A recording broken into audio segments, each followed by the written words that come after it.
We get this question at least 10 times a day, and we're very humbled that we get the question and that people reach out to us and even inquire and ask about our opinion on such a topic.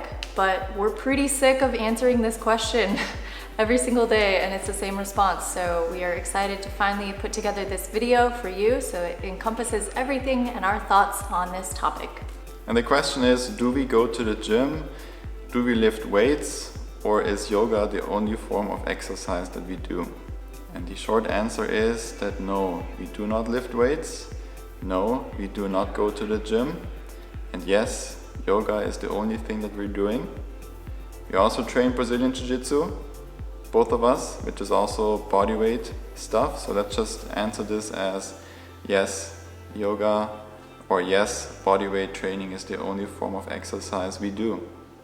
Cool, video's done. All right, bye. Done. Thanks for tuning in. See you later. Peace out. Okay, we're back. All right. We know there's more to talk about. Yeah.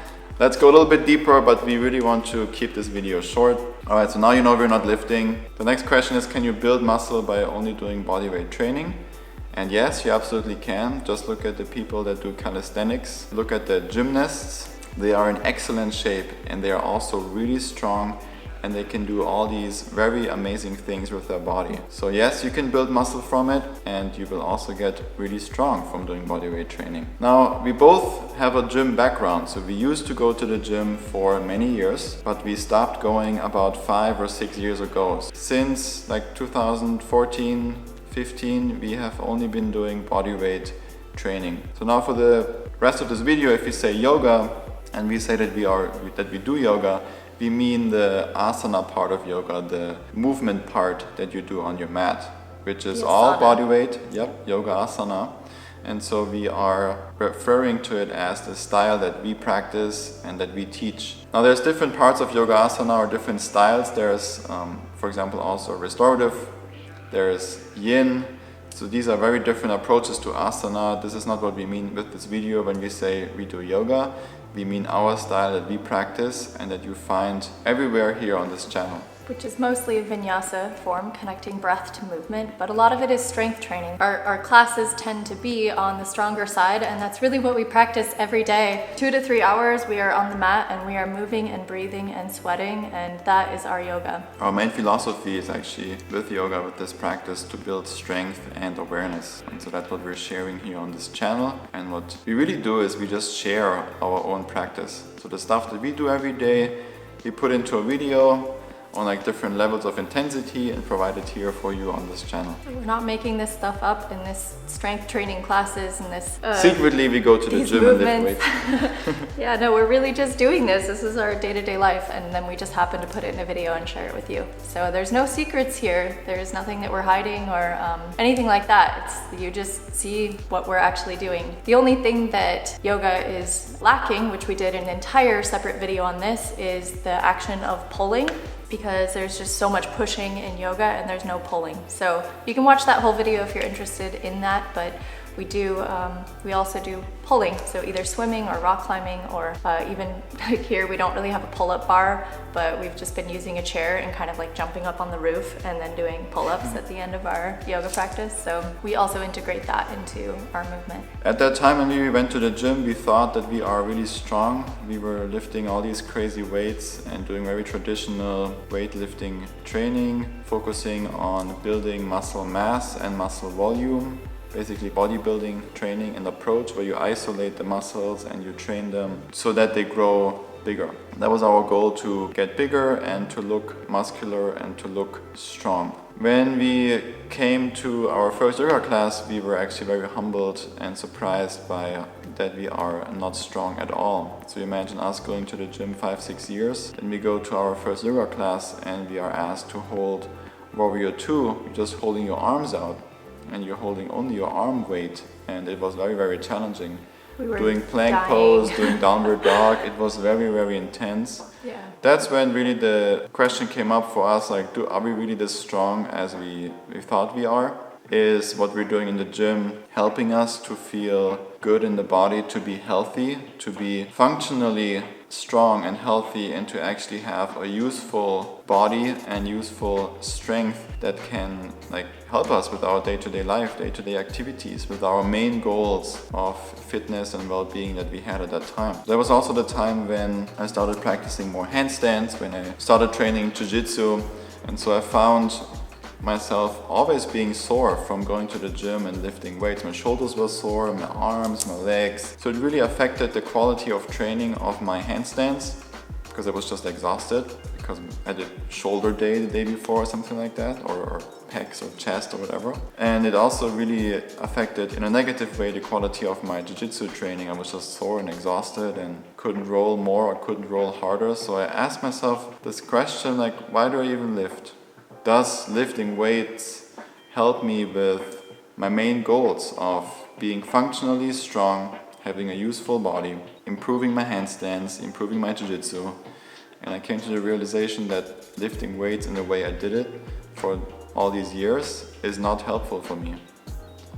This was a little bit scary because I had identified myself so much with lifting weights, the way I looked, and so it was just part of me, and thinking of giving up the gym and lifting weights was very scary and actually created a lot of fear, like identity fear, because I thought, you know, if I don't have this bicep anymore, then I'm feeling less worth of a person and less attractive of a guy, because you have to have a big bicep as a guy and all these things that I thought that were true. And so it took a while for me to get used to this new thought of maybe I should stop lifting because it's not helping my main goal. So I meditated over it, made it part of my practice, and it took like 6 months for me to get out of the gym, to get rid of going and lifting weights and identifying myself with that, and fully transitioning into bodyweight exercise, bodyweight training, which is yoga asana that I'm still doing up to this day exclusively. And as soon as I did that, my handstands improved, my jiu-jitsu improved a lot, my strength went up, skyrocketed, because it's just so functional. It's just compound movements. It's actually useful, functional strength that you build and that will help you in your day-to-day life. We keep coming back to the topic of functional movement too. Like, what do we even mean by functional movement? It means that if you're in the car and there's something in the back seat and you want to reach for it, you should be able to reach your arm back and grab onto whatever you need to get and then reach your arm forward again. And something as simple movement as that is something that a lot of people can't do. And it could even be reaching down on the ground, picking something up off the ground, like without injuring yourself, or picking up your kids, or picking up your wife when you're having sex, and these movements that are functional in your day-to-day life. And really the functionality can go all the way until your last day on earth. We want to be able to do functional movement, yoga asana, and practice until our last day on this earth. And that's usually not the same case. You can't go to the gym and lift weights when you're 85 years old, or you can't do a lot of other sports and movement activities until you're that old. But yoga is very different. Yoga is a way of discovering and being with where you are that day, and the practice will really meet you wherever you're at. And that's what's so beautiful about yoga itself, is that you just discover that you're exactly where you're meant to be, and you don't need that external validation of anyone else to tell you what is going to be good for your body. Like, you can really just tap into a more intuitive feeling of what that overall health is. And overall health to us is not just lifting weights and looking strong and having this perfect physique. It's rooted in a much deeper level, which starts with the health of the mind and mental health. Most people that come into the gym life, and we experienced it ourselves, and we also saw it amongst our friends that were going to the gym, is that the more that you start to identify yourself with how you look on the outside, sort of the more anxiety you begin to create in your mind about not being okay with where you're at. You hit that goal of lifting, bench pressing a certain amount of weight, and then the very next week, what are you doing? You're adding 5 more pounds to that bench press. You keep trying to reach and reach and reach without actually understanding that you're okay where you're at and that you have what you need. And if you feel healthy from that root of mental health and healthy diet and lots of sleep and eating healthier, drinking water, reducing sugar, if you're doing that full body spectrum of health, then it's going to be much better for you in the long run than it is just going to the gym and getting these huge biceps. You will make choices if you focus on building a body based on looks and building muscle mass. You will make choices that help you with that goal to be bigger and to look bigger, but they might not be healthy choices that actually make you feel better and that will improve your overall health. They just improve perhaps the way you look, and that you get bigger and you look strong, and people say healthy, but you might be very unhealthy within, in your body and also in your mind. And so we shifted away from that, doing only choices exclusively that help us with the body and also with the mental health. And that really is something that yoga can offer. It's such a complete system that you can practice and follow until your very last day, and that's ultimately our goal. Sometimes people ask that I should do more leg day and I should work on my legs. Sometimes I get comments like that, and it's very interesting because it's really showing that some people think that it's all about how you look. Doing yoga is about how you look and building a fit body, but that's really far away from why I'm practicing and why I'm coming back to the exercise part, the asana part on your mat, why I'm moving my body. I want to be strong, and I wanted to support my handstand practice and my jiu-jitsu training. So would bigger legs help me with my handstands? I don't think so. It's probably counterproductive because I have more weight that I have to bring up and then hold up. Do bigger legs help me with my jiu-jitsu? I don't think so either. I don't know how it would help me. My leg strength and lower body strength I think is good enough for what I need it for. If you have done my previous videos where we do a couple of pistol squats, I'm fine with that strength. That's all I need for me to be healthy, to work on and improve with my handstands and my jiu-jitsu. So for me there's no reason, it doesn't make sense to do leg day or anything like that to gain more mass on my body anywhere. In fact, it would be nice to reduce my body mass, because then I'm actually getting stronger because I have less weight to lift up and to work on, but the strength is staying the same, and by reducing the weight of the body it actually is going up. I would love to be even smaller and keep focusing on strength. There's less body weight I have to work with, which sounds amazing and very useful for handstands, for day-to-day life and for jiu-jitsu. One last question we get on this topic is, can you get your cardio through yoga? And the answer is absolutely. Yep. Cardio is just increasing your heart rate. Your heart is a muscle, so you're strengthening your heart by working it, by using it, by bringing your heart rate up. And if you don't believe us that you can bring your heart rate up by just doing yoga asana, then we challenge you to go to one of our strength training classes on our channel. Put water in your mouth. Hold that water in your mouth for the length of the entire class and only breathe through your nose. And you will absolutely see that your heart rate will go up.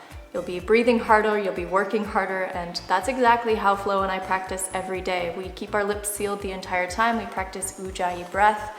And by doing that, that really increases our heart rate and we are sweating real quick. And for us, we can practice for 1 to 3 hours every day. And so we are absolutely doing cardio by practicing yoga. We also do very intense handstand training every single day, where you do lots of reps on entries into a handstand, and so we also focus a little bit more there on speed as well as form, and so the heart rate will go up a lot. So it's actually very intense cardio. Thank you so much for being open-minded enough to even click this video and watch it all the way to here. We're really humbled that you're even interested in exploring the idea of quitting the gym or leaving the gym. But with that being said, we're not here to tell you what to do. We're not here to tell you that the gym is terrible. All we're doing is we're maybe inviting you to question your values, to question, why are you actually doing this? What's your goal, and is it in alignment with your personal goals? And if it is, that's great. Keep doing what you're doing. We're not telling you to stop. Yeah. We're just sharing with you what our experience and what our journey has been and how much it has helped us in our life to become healthier and happier. If your main goal is to be big and have lots of muscle mass and you have typical bodybuilding goals, then yes, you need to be going to the gym. That's really the only way to get the maximum out of muscle growth and to stimulate the muscle to grow this much, but it will not necessarily increase your strength. If you are recovering from any kind of injury or anything, then of course there's also a time and place for introducing weights to coming back to being able to move without pain. So there's physical therapy and lots of really good things where you might need to introduce weights. But if your main goal is to get strong, to be healthy, to be lean, to look good in a very functional and actually useful way, then reconsider. It might make sense to try out bodyweight training, try out our videos here. There's also many other things you can do at home in terms of using only your own body weight. Just reconsider all these things. Your choices, do they really benefit you on your main goal, whatever your main goal is? And if it doesn't, take the time to make a plan to introduce change. Don't do it overnight. Give it several months to do that change, to come out of whatever you're doing and going into something new, creating this new habit. Give it time, be patient with it. And if you're one of these people that are ready to make that shift and come into yoga, and now your next question or the comment below in this video is going to be like, where do I start and what do I do and how do I actually get into yoga and how do I make this transition? Then the best advice we can give is to start with the Ignite 28-day yoga program that we have that is for free on our channel. Once you finish that 28-day routine, then from there you can start to explore different avenues on our channel, more restorative classes, more strength training classes. But one thing we always encourage, no matter what direction you go with physical movement, is that you should always consistently do a daily meditation practice, because everything in your health is rooted from what's within, and that is really what meditation is. Thank you very much for watching and for asking all these questions. We are happy that we can share our experience, share the knowledge we have, the experience we have on all these topics. Please keep reaching out to us. We're happy to hear all these questions and get asked all these things. But don't ask us anymore if you're lifting. It should be covered now with this video. Thank you so much for your support. If you enjoyed this video, if you feel like this has helped benefit you in your life, then please subscribe to our channel. Please share this video with your friends or people you think would also benefit from it. And take care of yourself, take care of each other, and we will see you in the next video. Namaste.